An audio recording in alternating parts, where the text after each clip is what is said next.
When we heard that Big Ed from Richardson Marine was 2,000 kilometres from his hometown of Warrnambool up at Fraser Island here, we thought we'd have to come pay him a visit.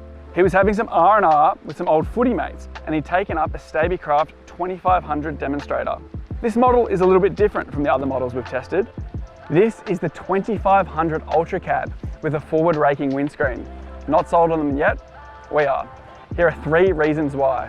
More internal space, no reflection from the gauges, and no fogging up.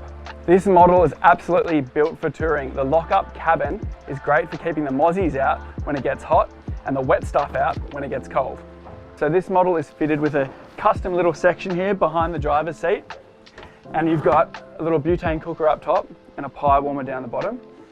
Perfect for long missions away. The 2500 has a lot of extra cabin room, so you can fit the driver, the passenger, and little burly bitch down on the seat here.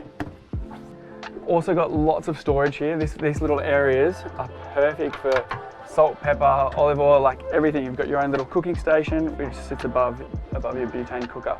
All right, so up in the V berth here, you've got an awesome little bunk which is great for your gear on long range trips and also sleeping. I'm 6'1" and I'm pretty comfortable in here. It's not a 5-star hotel, but it's a camping trip and it will do the trick.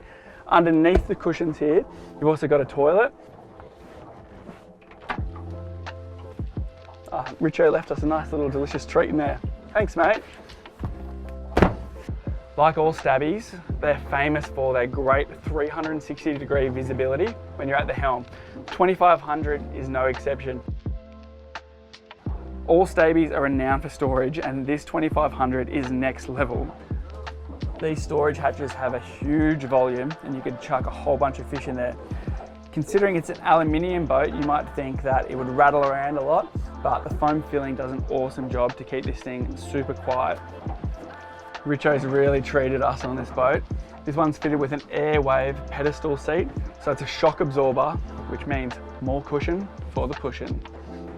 I've said it before and I'll say it again, Stabicrafts do the best bait stations in the market. But yeah, we've got massive bait board on top, great drainage, couple of drink holders up top, and then a live well in here.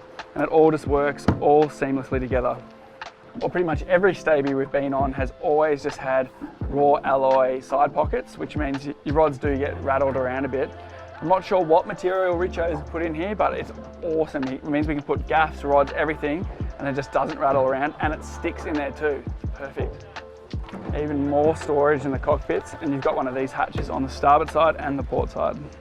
Big cabin also means a lot amount of rod holders. We've actually got 17 up there, and you'd think they'd be a bit close together, but they actually are quite well spaced apart. We had all of these filled today and no issues at all.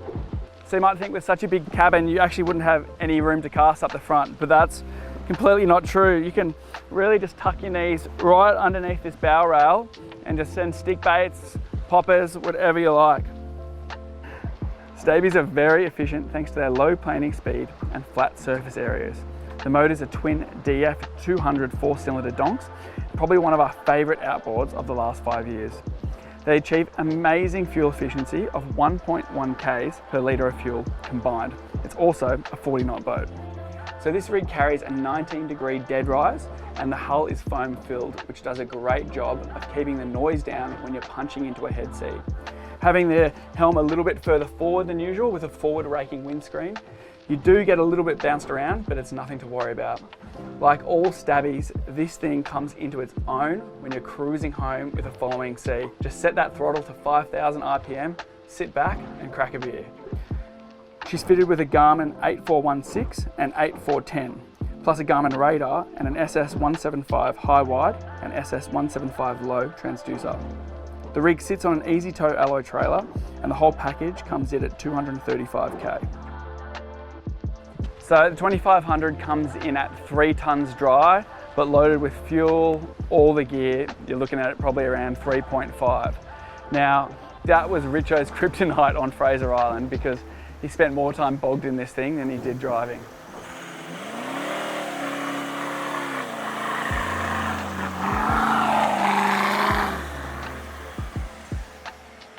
The plan was to do a little bit of fishing sort of on the eastern side of Fraser, out in the reefs.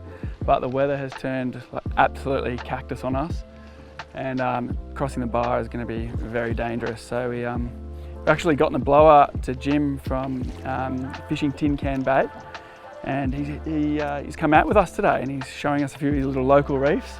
Tin Can's a great little spot. It's right in that perfect balance between the northern and southern species. So we still get a lot of the good reef fishing out the front for your snapper and that type of stuff, yet you get all the tropical species. We get a great run of mackerel offshore here throughout the year, and mangrove jack. We'll get trevally move through the bay, queenfish, obviously all your bread and butter species.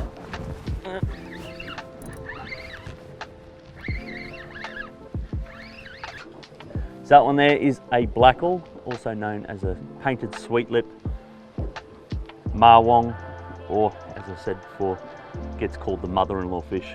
These guys have a bum rap for being known as poor eating quality, but if you do bleed them straight away, brain spike them, they can be pretty good. Stabby's great actually. I'd like a bit more vision out the front. That bow rail's a little bit of an obstruction in this screen in the way, but other than that, the handling of this thing is absolutely brilliant, nice and comfortable.